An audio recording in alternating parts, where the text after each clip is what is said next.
नागपुर महल। नागपुर से। जय हो बागेश्वर धाम की, जय हो बागेश्वर सरकार की। दोस्तों आज की फटाफट खबर में आप लोगों का स्वागत है। दोस्तों मैं आप लोगों को बताते चलूं तो नागपुर की रहने वाली एक बहन आई है जो कि काफ़ी ज़्यादा वो परेशान है, लेकिन गुरुदेव के पास गई तो गुरुदेव ने उसकी सारी समस्या का समाधान करते हुए गुरुदेव ने उस लड़की से पूछा कि बताओ क्या परेशानी है। उस लड़की ने बोला कि मेरे को पढ़ने में मन नहीं लगता, मेरे को शादी करने का मन नहीं कर रहा है गुरुदेव, मैं बहुत परेशान हूँ। मेरी शादी फिक्स हुई थी। क्योंकि मैं आपको बताते चलूं कि धीरेन्द्र कृष्ण शास्त्री के पास जो भी जाता है वो उनकी मन भावना पढ़ लेते हैं और उसी के हिसाब से उन्हें बताते हैं कि तुम्हारे पे क्या दिक्कत है, क्या परेशानी है। जो कि मैं बताते कि धीरेन्द्र कृष्ण शास्त्री ही एक ऐसे बागेश्वर धाम के पुजारी हैं कि जो जहाँ पे कथा कहते हैं वहाँ पे लोगों की जमावड़ा लग जाती है।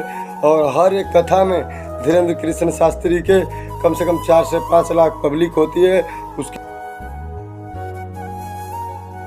नागपुर महल की जो रहने वाली हैं उनका काफ़ी ज़्यादा कई दिनों से अर्जी था इस बहन की, और इनके साथ इनके पिताजी भी आए थे, जो कि उन्होंने आकर गुरुदेव से अपनी हर एक कष्टों का निवारण किया और गुरुदेव ने उनकी उपाय बताई। कहा कि घबराओ मत, विवाह का योग बहुत जल्दी बन रहा है।